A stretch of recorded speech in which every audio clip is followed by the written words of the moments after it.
for therapy.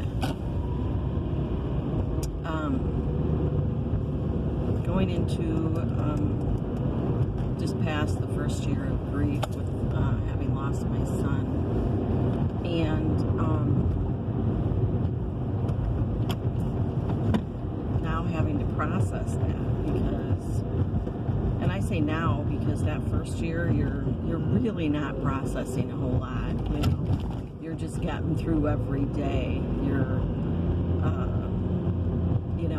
very robotic in a lot of things. Whatever strength I did have, of course, came from the Lord. What learning that I did get, that knowledge came from the Lord. So, really, it flew by. It flew by that year. The holidays and the birthdays, and it just flew by, and we did get through them together, which is what's most important. But as I'm driving here to work, I'm thinking, about stuff and trying to process things now.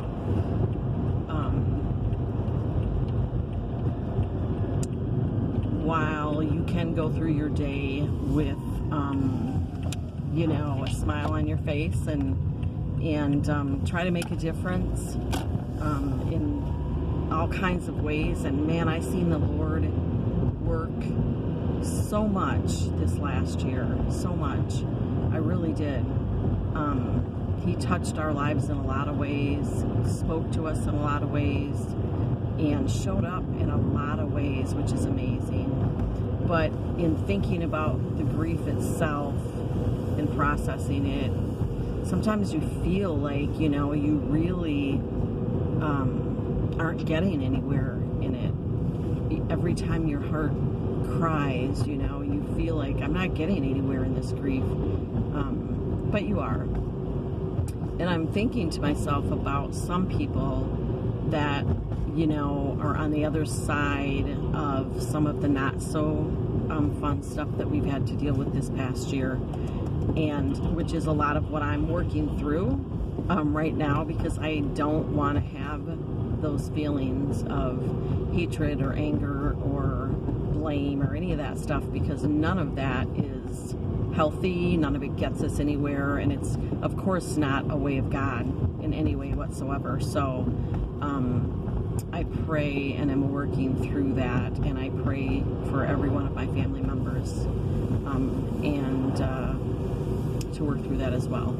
So I'm thinking to myself, some people that are on the other side of that, and the different stories that they may have heard, and I think to myself, what are some of the stories that you heard,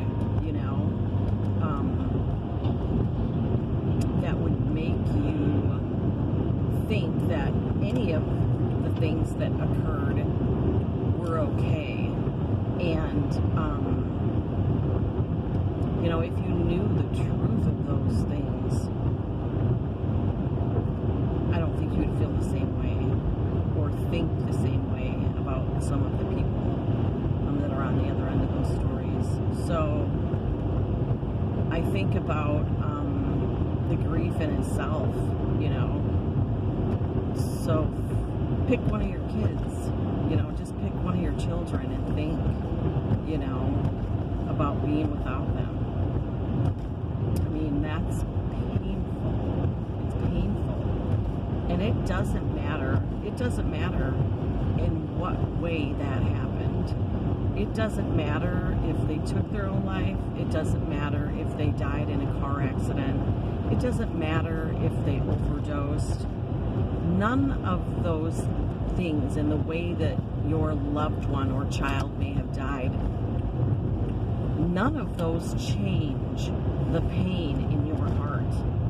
That pain is still the same for each person that's had to do that. Even people who have lost a parent, I get that they're older maybe, and we do expect that, because I lost my mother, just a year and a half before my son. But that pain of losing them and missing them really is no different. It's no different in anyone's heart. That heartbreak still feels the same. But I'll tell you what is different. What's different is how we process it. That's what's different. How we process that pain, how we deal with that pain is different. What we do with that pain is different. That's what's different. Not the pain itself. That's what's different. How do we deal with it? What do we do with it? What changes do we make from it? You know? Those are important things. I mean, God doesn't give us that pain, you know. He doesn't give us that pain. Or, you know, He comes along with us in that pain and comforts us. And, of course, uses that pain for good. And He does. And I've seen it this last year. I've seen it many times. I wish I could give you some examples, but right now I can't think of it right off the top of my head because I'm driving. But there are some really good stories, and I did share them a few times throughout the year on my Facebook page. But I should be better at doing that because it's important that people see that God's hands are in this, all over it for good.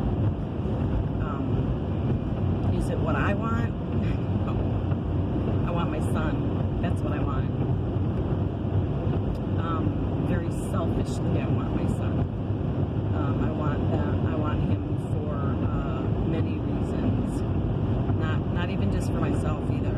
You know, for the others that loved him so very much. I pray and pray that they will see the hands of the Lord and in this, in the good that the Lord will take from this and work through it. But I was just thinking about that, you know, and I wanted to share that with all of you in my car therapy, because that's where I do all my thinking, is in here on my way to work usually. But that's all a part of grief, processing it, getting through it. And that's what I'm doing. I'm getting through it. And so we're working on our next year, trying to